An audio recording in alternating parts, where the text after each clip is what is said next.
المرسلين الدين القويم. أما بعد، قال الله سبحانه وتعالى: قل إن صلاتي ونسكي ومحياي ومماتي لله رب العالمين لا شريك له وبذلك أمرت وأنا أول المسلمين. وقال تعالى: لن ينال الله لحومها ولا دماؤها ولكن يناله التقوى منكم كذلك سخرها لكم لتكبروا الله على ما هداكم وبشر المحسنين. صدق الله العظيم وصدق رسوله النبي الكريم ونحن على ذلك من الشاهدين والشاكرين والحمد لله رب العالمين. سبحانك لا علم لنا إلا ما علمتنا إنك أنت العليم الحكيم. اللهم صل على محمد وعلى آل محمد كما صليت وسلمت وباركت على إبراهيم وعلى آل إبراهيم إنك حميد مجيد. اللهم بارك على محمد وعلى آل محمد كما باركت على إبراهيم وعلى آل إبراهيم إنك حميد مجيد. حسبنا الله ونعم الوكيل، نعم المولى ونعم النصير، وأفوض أمري إلى الله إن الله بصير بالعباد. رب اشرح لي صدري ويسر لي أمري واحلل عقدة من لساني يفقهوا قولي. সর্বপ্রথম আমরা অসংখ্য শুকর এবং সাজুদ পেশ করছি আমাদের মহান প্রতিপালক আল্লাহ সুবহানাহু ওয়া তাআলার শাহী দরবারে, যিনি আমাদেরকে সুস্থ রেখেছেন, সবল রেখেছেন এবং 1446 হিজরির পবিত্র ঈদুল আজহা আমাদেরকে মিলিয়ে দিয়েছেন। এই জন্য অন্তরের অন্তঃস্থল থেকে কালিমাতুশ শুকর আদায় করে আমরা সকলেই পড়ছি আলহামদুলিল্লাহ। অসংখ্য দরুদ এবং সালামের হাদিয়া পেশ করছি আপনার আমার প্রিয় নবী, বিশ্ব নবী, বিশ্বের সকল মানুষের মুক্তির দূত, আকায়ে দো জাহাঁ, সৈয়দুল কাউনাইন, ইমামুল আম্বিয়া ওয়াল মুরসালিন, খাতামুন নবিয়্যিন, জনাবে মুহাম্মদ রাসূলুল্লাহ সাল্লাল্লাহু আলাইহি ওয়াসাল্লামের পবিত্র রূহের উপরে। সম্মানিত দিনদার পরহেজগার মুসল্লি ভাই এবং বোনেরা, হযরত ইব্রাহিম আলাইহিস সালাতু ওয়াস সালামের মহান আত্মত্যাগের মহিমায় ভাস্বর পবিত্র ঈদুল আজহা আজকে আল্লাহ রাব্বুল আলামিন আমাদেরকে দান করেছেন। আল্লাহ সুবহানাহু ওয়া তাআলা ঠিক এই দিনেও পৃথিবী থেকে বহু মানুষ চলে গিয়েছে। আজকে ঈদের নামাজের পরে আমাদের একটা জানাজা আছে। মালাকুল মাউত আসার ব্যাপারে ঈদের দিন না ঈদের আগের দিন বা পরের দিন সেটা দেখবে না, তার খাতায় যেভাবে আরশে আজিমের মালিক তাকে অর্ডার করে রেখেছেন সেই সময় প্রত্যেকের কাছে গিয়ে হাজির হয়ে যাবে। কিন্তু কার জন্য সেটা কখন সময়, এটা আপনি আমি কেউ বলতে পারি না। কেউ বলতে পারি?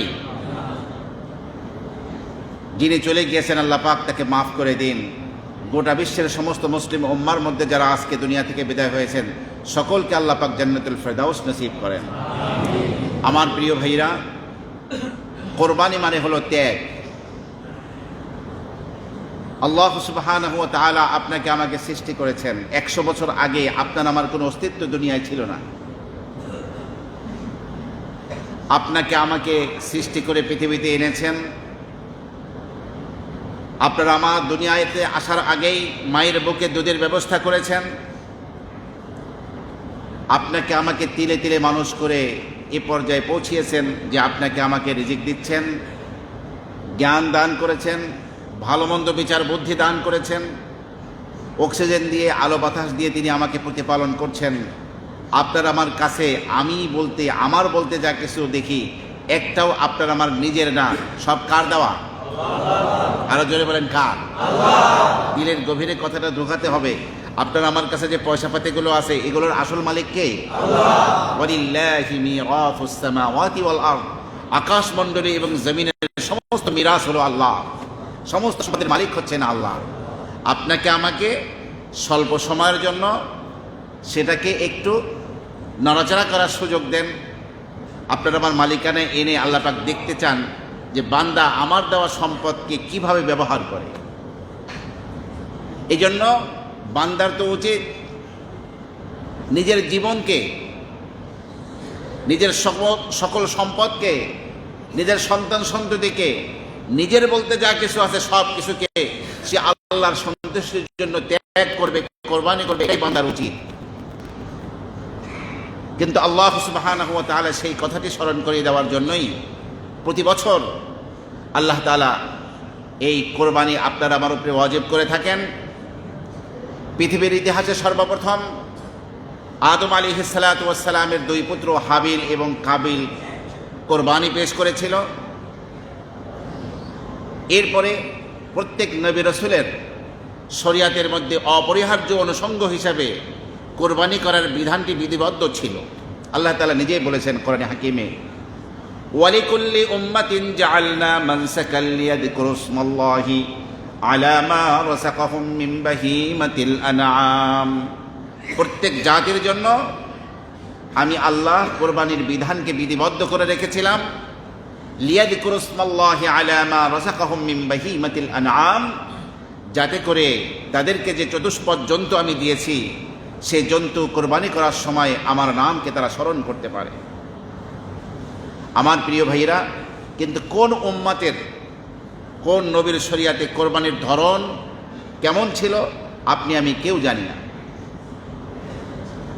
তা আমরা যে কোরবানি করছি সেই কোরবানির সম্পর্ক হলো হযরত ইব্রাহিম আলাইহিস সালাতু ওয়াস সালাম তার প্রিয় পুত্র হযরত ইসমাঈলকে যে কোরবানি পেশ করেছিলেন, তার স্মারক হিসেবে আল্লাহ তাআলা এই কোরবানি আপনাকে আমাকে দান করেছেন। ইব্রাহিম আলাইহিস সালাতু ওয়াস সালামের শিশুপুত্র ইসমাঈল ৮৬ বছর বয়সে সারা জীবন কান্নাকাটি করতে করতে একটা বাচ্চা আল্লাহ পাক দিলেন। বাচ্চা ভূমিষ্ঠ হওয়ার পরে নির্দেশ হলো যে মরুবিয়াবানে কোথাও রেখে আসো গিয়ে। কোথায়? আল্লাহ পাক নির্ধারিত শব্দ উচ্চারণ করেননি, কিন্তু জিবরিলকে নির্দেশ দিয়েছেন। জিবরিল আলাইহিস সালাতু ওয়াস সালাম সাথে আছেন। হযরতে হাজেরাকে নিয়ে, ইসমাইলের মাকে নিয়ে, মায়ের কোলে সেই দুধের শিশু ইসমাইল তাকে নিয়ে এই সিরিয়ার বিশাল ভূমি, যার মাঝখানে অনেকগুলো আপনার খরজুর বীথি ছিল, অনেক সুন্দর বাগ বাগানে সমৃদ্ধ এলাকা ছিল, সব কিছু পেরিয়ে এসে যেখানে কোনো গাছপালা নেই, উষর মরুভূমি, কোরআনের ভাষ্য হলো বিওয়াদিন গায়রি যি যারইন, চাষাবাদহীন উপত্যকা, জনবসতি নেই, সেখানেই আল্লাহ পাক নির্দেশ করলেন হযরতে হাজেরাকে শিশুপুত্র ইসমাইলকে রেখে যাওয়ার জন্য। আল্লাহর নির্দেশে যখন বান্দা সব কিছু ত্যাগ করে, আল্লাহ তাআলা তার মর্যাদা, তার মান অনেক বাড়িয়ে দেন। দেখুন, সাহাবায়ে কেরাম মক্কা মুকাররমায় যাদের বাড়ি ছিল, নিজের ব্যবসা বাণিজ্য, বাড়ি ঘর, মাতৃভূমি জীবনের জন্য ত্যাগ করে তারা মক্কা থেকে মদিনায় চলে আসলেন। মাতৃভূমি ত্যাগ করা চারটিখানি কষ্টের ব্যাপার না। এখনও আপনি ঢাকা শহরে যত সুন্দর বাড়ি হোক আপনার, আপনি গ্রামের বাড়ি যদি থাকে, সেই গ্রামের বাড়ি যদি আপনি একদিনের জন্য যান, গ্রামের মাটিতে পাড়া দিলেই দিলের হালাত আর এক রকম হয়ে যায়।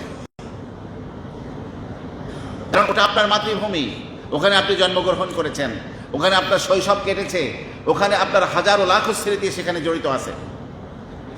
সেই মাতৃভূমি ত্যাগ করে সাহাবায়ে কেরাম যখন মদিনা মুনাওয়ারায় গেলেন, আল্লাহ সুবহানাহু ওয়া তাআলা তাদের জাগতিক পুরস্কার করেন যে তা ছিলেন মরুভূমির রাখাল আল্লাহ তাআলা তাদেরকে বিশ্বের শাসক বানিয়ে দিলেন এবং তারা ছেড়ে আসছেন মক্কা মুকাররমা, তাদের ছোট ছোট দোকান বাড়িঘর। আল্লাহ তাআলা বলেন পরাশক্তি পারস্য সাম্রাজ্য, রোমান সাম্রাজ্যের সমস্ত সম্পত্তিগুলো আল্লাহ তাআলা এই সাহাবায়ে কেরামের কদমে ঢেলে দিয়েছেন, যারা মক্কা থেকে মদিনায় হিজরত করে আসছেন তাদের পায়ের কাছে।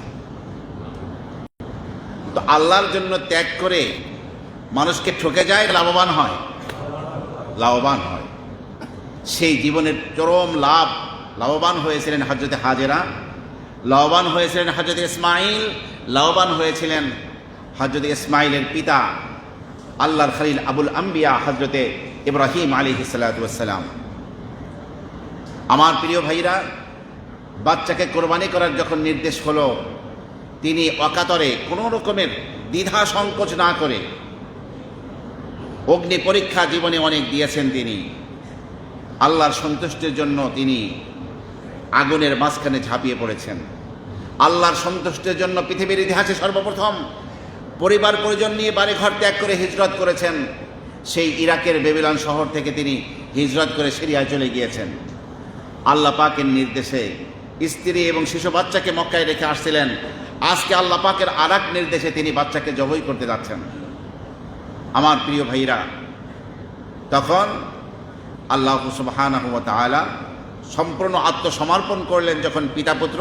কোরআনের ভাষ্য হলো ফালাম্মা আসলামা ওয়াতাল্লাহু লিল জাবিন, তারা যখন দুজন পিতা পুত্র যখন আত্মসমর্পণ করলো, ওয়াতাল্লাহু লিল জাবিন, এবং হযরত ইসমাঈলকে উপর করে শায়িত করে দিল, এখনই কোরবানি পেশ করবে, সম্পূর্ণ ব্যবস্থাপনা ঠিক করে যখন ছুরি চালালেন, ঠিক সেই টাইমে আল্লাহ পাক ডাক দিয়ে বললেন ওয়ানাদাইনাহু আইয়া ইব্রাহিম, আমি ডাক দিয়ে বললাম হে ইব্রাহিম, কদ সাদ্দাকতার রুইয়া, তুমি স্বপ্নকে বাস্তবায়ন করে দেখিয়েছো।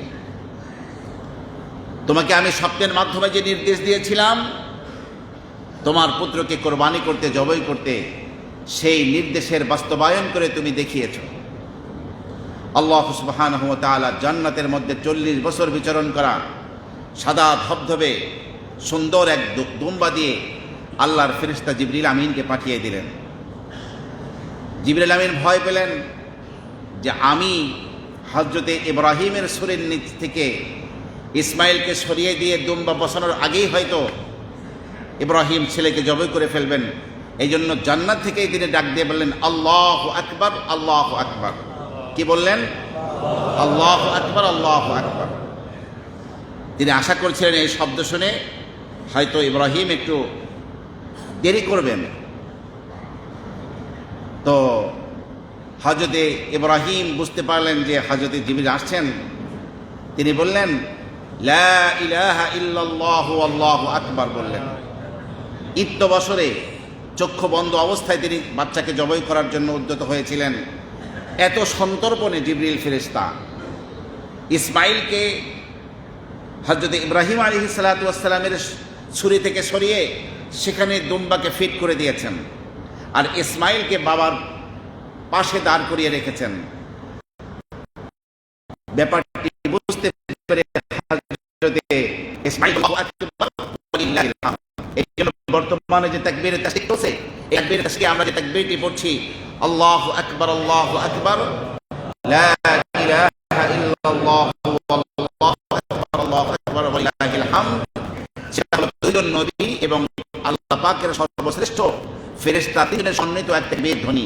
সেটাই আমরা 5 ওয়াক্ত নামাজের পরে ওয়াজিব হিসেবে এখন আদায় করছি। আর এই দিনগুলোতে আল্লাহ পাক এই তাকবীর ধ্বনি বেশি করতে নির্দেশ দিয়ে বলেছেন ওয়াযকুরুল্লাহা ফি আইয়ামিম মা'দুদাত, কয়েকটি নির্ধারিত দিনে তোমরা তোমাদের রবের বেশি করে স্মরণ করতে থাকো, তার তাকবীর ধ্বনি বেশি করে দিতে থাকো। এই জন্য এই সময় শুধুমাত্র নামাজের পরেই নয়, চলাফেরা ওঠা বসায় আমরা শুধু কি পড়বো? আল্লাহু আকবার, আল্লাহু আকবার, লা ইলাহা ইল্লাল্লাহু আল্লাহু আকবার, আল্লাহু আকবার ওয়ালিল্লাহিল হামদ। তো হযরত ইব্রাহিম আলাইহিস সালাতু ওয়াস সালাম যে আত্মত্যাগের অপূর্ব নজির সৃষ্টি করেছিলেন, সেই অপূর্ব নজিরের স্মারকই হলো বর্তমানে আমরা যে কোরবানি পেশ করছি সেই কোরবানি। এই জন্য হৃষ্টপুষ্ট ভালো নিজের সঙ্গতি অনুযায়ী ভালো মানের পশুকে কিনে একমাত্র আল্লাহর সন্তুষ্টির জন্য আমাকে বড় দাতা বলবে, যে অনেক বড় বড় কোরবানি দেয়, মানুষের বাহবা করানোর ইচ্ছে হলে কোনোই সব হবে না। একমাত্র কার সন্তুষ্টির জন্য করতে হবে কোরবানি? আল্লাহ সুবহানাহু ওয়া তাআলার সন্তুষ্টির জন্য কোরবানি করতে হবে। আমার প্রিয় ভাইরা, এখন বলবেন কার উপরে ফরজ? আমরা গতকালকে জুমার খুতবায় শুনেছি যে কোরবানি কার উপরে ওয়াজিব। যার উপরে সাদকায়ে ফিতর পরিমাণ সম্পদ 10ই জিলহজ সুবে সাদেক থেকে শুরু করে 12ই জিলহজ মাগরিব পর্যন্ত যেই ব্যক্তির কাছে, সে নারী হোক বা পুরুষ হোক, যেই প্রাপ্তবয়স্ক যে নারী পুরুষ মুসলমান, তার উপরে এই নেশাব পরিমাণ সম্পদ যার কাছে থাকবে এই সময়ের মধ্যে, তার উপরে কোরবানি করা ওয়াজিব। তো জাকাতের এই নিসাব হওয়ার জন্য 1 বছর কাল এই সম্পদটি থাকতে হয়, কিন্তু কোরবানির ক্ষেত্রে মাত্র 3 দিনের যে একটা সময় থাকলেই হবে। আর 2 নম্বর বিষয় হলো শৌখিন দ্রব্য। আপনার একটা গাড়ি দরকার, 2টি গাড়ি আছে। একটা মানুষের জীবন যাপনের জন্য একটা বাড়ি দরকার, 2টো বাড়ি আছে। আপনার 1 বিঘা জমি হলে আপনার বছরের খোরাক হয়ে যায়, ভালো মানের জমি হলে আপনার 5 বিঘা জমি আছে। এই অতিরিক্ত যা কিছু প্রয়োজনের চেয়ে বেশি আছে, সেটাও নেশাবে হিসাব করে নেশাব পূর্ণ হয়েছে কিনা 52.5 তোলা রূপার মূল্য হলেই, অথবা 7.5 তোলার স্বর্ণের মূল্য বা মূল্যের সম্পদ, অথবা এই পরিমাণ রূপ্য থাকলেই তার উপরে কোরবানি করা ওয়াজিব। যে ব্যক্তির উপরে ওয়াজিব হয় নাই, কিন্তু সবাই যেহেতু আল্লাহর নামে কোরবানি করছে, আমার যতটুকুই সঙ্গতি আছে সেই সঙ্গতি দিয়ে চেষ্টা সাধনা করে যদি কোরবানি করে, কোরবানি হয়ে যাবে এবং অশেষ সওয়াব আল্লাহ রাব্বুল আলামিন তাকে দান করবেন। আমার প্রিয় ভাইরা, কোরবানির জন্য 3 দিন নির্ধারিত: 10ই জিলহজ, 11ই জিলহজ, 12ই জিলহজ। তবে 10ই জিলহজ আজকে কোরবানির দিনে, কোরবানির সময়টি হলো ঈদুল আজহার নামাজের পরে। ঈদুল আজহার নামাজের পূর্বে কেউ কোরবানি দিলে তার কোরবানি হবে না। ঈদুল আজহার নামাজের পর থেকে শুরু করে সর্বশ্রেষ্ঠ কোরবানির দিন হলো আজকের এই দিন। এরপরে দ্বিতীয় শ্রেষ্ঠ দিন হলো আগামীকাল 11ই জিলহজ, এরপরে 12ই জিলহজ। এই 3 দিন হলো কোরবানি করা যায়। এবং মোট 6টি প্রাণী কোরবানি করা যায়। 6টি প্রাণী কি? উট, মহিষ, গরু, ছাগল, ভেড়া, দুম্বা। এছাড়া অন্য বন গরু কিন্তু খাওয়া হালাল। বন্য প্রাণীর মধ্যে হরিণের গোশত অত্যন্ত সুস্বাদু, সেটা হালাল। কিন্তু কোরবানির জন্য বন্য গরু এবং হরিণ নয়, গৃহপালিত এই 6টি প্রাণী কেবল কোরবানি করা যায়। এখানে উটের জন্য 5 বছর বয়স হওয়া, এবং গরু মহিষের জন্য আপনার 2 বছর বয়স হওয়া, ছাগলের জন্য 1 বছর, ভেড়া দম্বার জন্য 1 বছর। শুধু ভেড়া দম্বার ক্ষেত্রে এতটুকুই লিখেছেন ওলামায়ে কেরাম যে অত্যন্ত বলিষ্ঠ হয়ে যায় কোনো ভেড়ার বাচ্চা, কোনো দুম্বার বাচ্চা। 6 মাসের বাচ্চাকে 1 বছরের বাচ্চাদের মধ্যে ছেড়ে দিলে কোনটা 6 মাসের কোনটা 1 বছর নির্ণয় করা যায় না, এরকম বড় হয়ে গেছে বলিষ্ঠ। তো এরকম দুম্বার বাচ্চা, এরকম আপনার ভেড়ার বাচ্চাকেও 6 মাস হলেও কোরবানি করা যায়। আমার প্রিয় ভাইরা, নিয়ম হলো দোষমুক্ত নিখুঁত প্রাণীকে কোরবানি করা। যেহেতু এটা আমি পেশ করছি কার দরবারে? আল্লাহ সুবহানাহু ওয়া তাআলার দরবারে। তিনি দেখতে চাচ্ছেন সম্পদ আমাকে দিয়ে, আপনাকে আমাকে দিয়ে, যে কতটুকুন তার জন্য আমি কোরবানি করতে পারছি। এই জন্য হৃষ্টপুষ্ট, নিখুঁত, সুন্দর, ভালো দেখতে, সুন্দর, চমৎকার এরকম পশুকেই কোরবানি করা, এটাই হলো নিয়ম। এবং কোরবানির জন্য যিনি কোরবানি করছেন, সবচেয়ে শ্রেষ্ঠ পন্থা হলো তার নিজের হাতে নিজের পশুকে কোরবানি করা। যদি তিনি না করতে পারেন ভালো, যিনি কোরবানি করতে পারেন এমন কোনো ব্যক্তিকে দিয়ে করান। তো সেখানে সমস্ত দোয়াগুলো না পারলেও কমাস কম বিসমিল্লাহি আল্লাহু আকবার বলতে হবে। কি বলতে হবে? বিসমিল্লাহি আল্লাহু আকবার। আর যারা ভালো পূর্ণ দোয়া জানেন তারা পড়বেন, ইন্নী ওয়াজ্জাহতু ওয়াজহিয়া লিল্লাযী ফাতারাস সামাওয়াতি ওয়াল আরদা হানিফা ওয়া মা আনা মিনাল মুশরিকিন। ইন্না সালাতি ওয়া নুসুকি ওয়া মাহইয়ায়া ওয়া মামাতি লিল্লাহি রাব্বিল আলামিন লা শারীকা লাহু ওয়া বিযালিকা উমিরতু ওয়া আনা মিনাল মুসলিমিন। এটা পড়ে নেবেন। এরপরে আল্লাহুম্মা মিনকা ওয়া লাকা। এরপরে হলো নির্ধারিত জায়গা কষাই থাকলে দেখিয়ে দেবে কোন জায়গায় ছুঁড়ে দিলে অতি সহজেই পশুর প্রাণ বের হবে, সেখানে আপনি ছুরি চালিয়ে দিবেন। এবং যারা গরুকে ধরবেন এবং গরু এবং যিনি কোরবানি করবেন সকলের চেহারা কেবলামুখ হতে হবে। কোন দিকে থাকতে হবে? কেবলার দিকে। এই জন্য পশু থাকবে, মাথা থাকবে দক্ষিণ দিকে, তাহলে সবার চেহারা কোন দিকে হবে? কেবলার দিকে হবে। তো আল্লাহুম্মা মিনকা ওয়ালাকা বিসমিল্লাহি আল্লাহু আকবার বলে ধারালো ছুরি দিয়ে জবাই করতে হবে। ভোঁতা ছুরি দিয়ে আপনার জবাই করা এটা আপনার মাকরুহ হয়ে যায়। পশু খাওয়া যাবে, কিন্তু একটা মাকরুহ, একটা অপছন্দনীয় কাজ আমি করলাম। এবং এই আপনার ছুরি ধার দেওয়ার ক্ষেত্রে মাসআলা হলো যে পশুকে শোয়ানোর পরে ছুরি ধার দেওয়া নয়, আগের থেকে পশুকে খাইয়ে দাইয়ে গোসল করিয়ে পরিষ্কার পরিচ্ছন্ন করে আপনার অন্য জায়গা থেকে আপনি ছুরি ভালো করে ধার দিয়ে নিয়ে আসবেন। পশুকে শোয়ানোর পরে আপনি ধার দেবেন। পশু তো এই ধার দেওয়ার শব্দটা বুঝতেছে, আর এতটুকুও বুঝতেছে যে এই ছুরি দিয়েই আমাকে জবাই করা হবে, তখন তার ভয়টা আরও বেশি লেগে যায়। কোরবানি করা হয়ে গেল, বিসমিল্লাহি আল্লাহু আকবার। এরপরে দোয়া হলো আল্লাহুম্মা তাকাব্বালহু মিন্নি, হে আল্লাহ আমার পক্ষ থেকে এই পশুকে তুমি কবুল করো।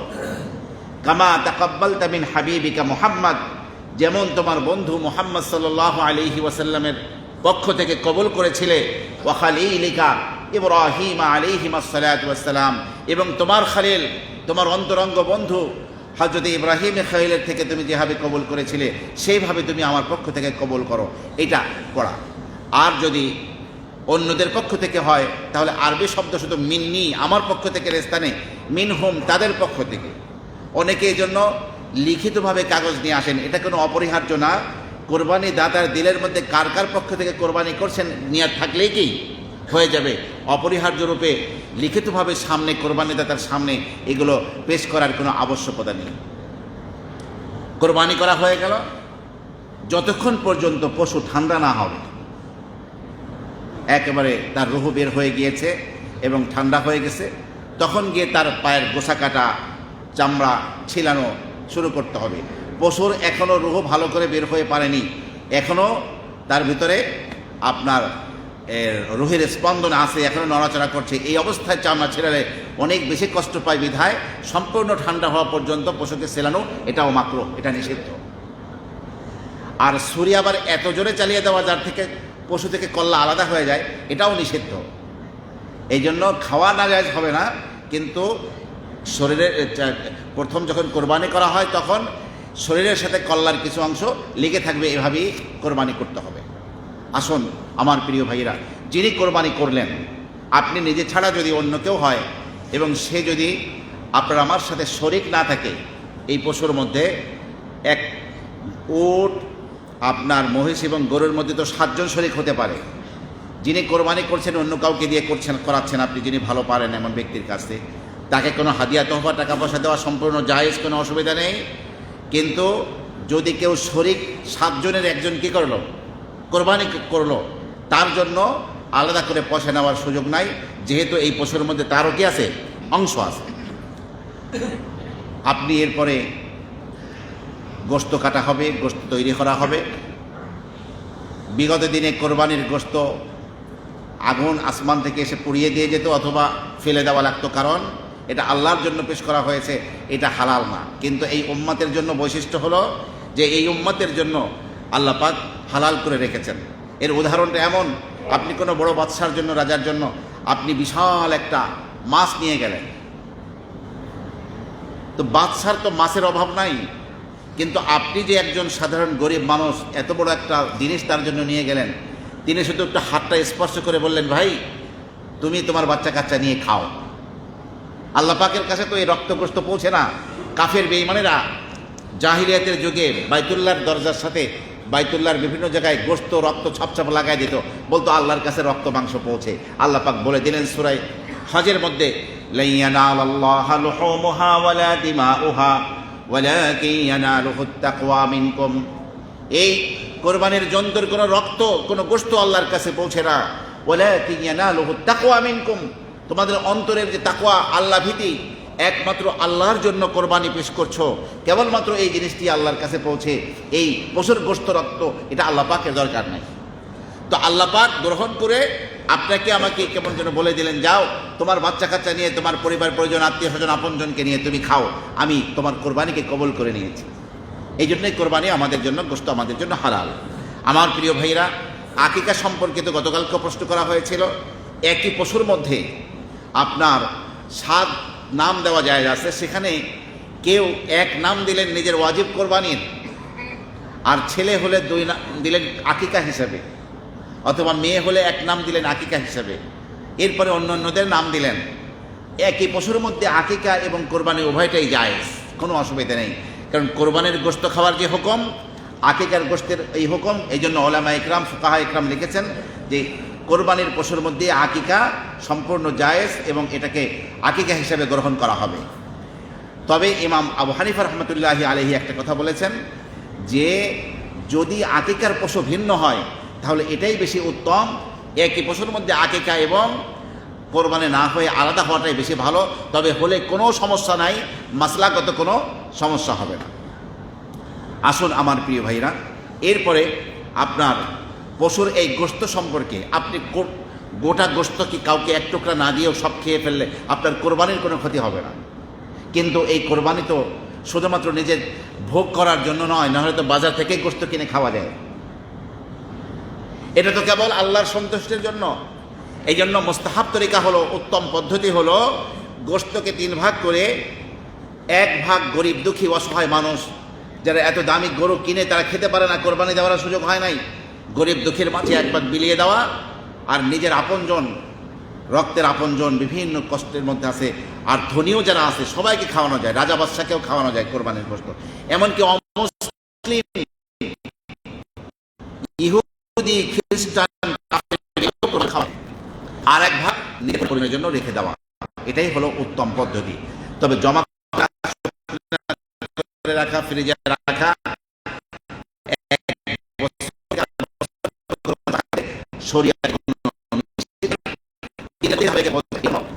আপনার আবশ্যকতা থাকতে পারে। আসুন আমার প্রিয় ভাইরা, কামড়ার প্রসঙ্গ, এই ভাইরা চামড়াকে তাদের পারিশ্রমিক হিসাবে কষ্ট করে গোশত রেখে তাদের পারিশ্রমিক হিসাবে চামড়া দেওয়া যায় না। তবে চামড়া বিক্রি করাও জায়েজ, অথবা গরিব দুঃখী অসহায় মানুষকে, অথবা যেই মাদ্রাসায় বাচ্চারা, গরিব অসহায় বাচ্চারা খাওয়া দাওয়া করে, কোরআন হাদিস পড়াশোনা করে, লিল্লাহ বোর্ডিং আছে, সেই মাদ্রাসাগুলোকে দেওয়া আরও বেশি সওয়াবের কাজ। একদিক থেকে আপনার আমার এই যথাখাতে দেওয়া হলো, 2 নম্বরে আল্লাহর দিন দুনিয়ায় বাঁচিয়ে রাখার, ইলমে দিন দুনিয়ায় টিকিয়ে রাখার জন্য একটা মাধ্যম হবে। এই জন্য আমাদের দেশের কওমি মাদ্রাসাগুলোর লিল্লাহ বোর্ডিং ফান্ড আছে, সেখানে আপনারা কোরবানির চামড়া দিবেন। আমার প্রিয় ভাইরা, কেউ যদি ইচ্ছা করেন যে আমি কোরবানির এই চামড়াকে রিফাইন করে আমি এটাকে জায়নামাজ বানাবো, আমার জন্য ব্যবহার করব, অথবা নিজে জুতা বানাইতে পারেন, জুতা বানাবেন, এটাও অসুবিধা নেই। কিন্তু কোরবানির পশুর চামড়া যদি বিক্রি করেন, সেই টাকা ভোগ করা জায়েজ নাই, বরং সেই টাকাকে কী করতে হবে, ওই গরিব দুঃখী অসহায়দেরকে দান করে দিতে হবে। এবং কোরবানির রশি, পশুর গায়ে যে রশি, অন্য কোনো সাজাগোজা থাকলে সেগুলোকেও সৎকা করে দেওয়া নিয়ম, এগুলোরও কোনো পয়সা ভোগ করার কোনো সুযোগ নেই। আমার প্রিয় ভাইরা, এই ছিল কোরবানির মোটামুটি বিষয়। আমরা মনে রাখব যে আজকে ঈদের দিন, একে অপরের সাথে যদি কোনো ভুল বুঝাবুঝি থাকে, ভুল বুঝাবুঝি দূর করে আল্লাহ পাকের বিধান অনুযায়ী আপনাকে আমাকে কোরবানি পেশ করতে হবে। আর দিলের মধ্যে আকদি থাকতে হবে যে আমি আমার রবের সন্তুষ্টি কেবল চাই। ওমা লিআহাদিন ইনদাহু মিন নি'মাতিন তুজজা ইল্লা ইবতিগাআ ওয়াজহি রাব্বিহিল আ'লা ওয়ালা সাওফা ইয়ারদা। আবু বকর সিদ্দিক শুধু গোলাম কিনে কিনে আজাদ করেন। বাবা আবু কুহাফা বলছে, আবু বকর, তোমার দোকানের পুঁজি নষ্ট করে তুমি এই গোলামগুলোকে আজাদ করছো, এই গোলামরা জীবনে তোমার কোনো উপকার করে নাই, তোমার লাভটা কি? হযরত আবু বকর সিদ্দিক বাবাকে বলেছিলেন, আব্বা, আমাকে কোনো উপকার করেছে তার প্রতি বিনিময় হিসেবে আমি আজাদ করছি না, ইল্লা ইবতিগাআ ওয়াজহি রাব্বিহিল আ'লা, আমার মহান রবের সন্তুষ্টির জন্যই করছি। আমরা এই জন্য কোরবানি পেশ করবো কার জন্য? আল্লাহ পাকের সন্তুষ্টির জন্য। আল্লাহ পাক তার সন্তুষ্টির চিত্তে আমাদেরকে তার সন্তুষ্টির জন্যই কোরবানি পেশ করার যোগ্যতা এবং তৌফিক আমাদের সকলকে দান করুন। সকলে বলুন আমিন। ওয়া আখিরু দাওয়ানা আনিল হামদুলিল্লাহি রাব্বিল আলামিন। দাঁড়িয়ে কাতার সোজা করার আগে শুধুমাত্র 1 মিনিটের মধ্যে আমি বলে দিচ্ছি, এই কোরবান ঈদের নামাজে অনেকের ভুল হয় অতিরিক্ত 6 তাকবীরের জন্য। প্রথমে আমরা নিয়াত করব 6 তাকবীর, ঈদুল আজহার নামাজ কিবলামুখী হয়ে ইমামের পিছনে আদায় করছি, আল্লাহু আকবার। এরপরে আমরা সানা পড়ব। সানা পড়ার পরে হাত বাঁধা অবস্থা সানা পড়া হবে। এরপরে 3 তাকবীর, আল্লাহু আকবার, হাত ছেড়ে দিবেন, আল্লাহু আকবার, হাত ছেড়ে দিবেন। এরপরে তৃতীয়বার আল্লাহু আকবারের পরে হাত বেঁধে রাখবেন। যথারীতি ইমাম সাহেব সূরা ফাতিহা সূরা দিয়ে রাকাত মিলাবেন। দ্বিতীয় রাকাতে সূরা ফাতিহা এবং সূরা পড়ার পরে রুকুতে যাওয়ার আগে অতিরিক্ত 3 তাকবীর, আল্লাহু আকবার, আল্লাহু আকবার, আল্লাহু আকবার ছেড়ে দেব। চতুর্থ আল্লাহু আকবারে রুকু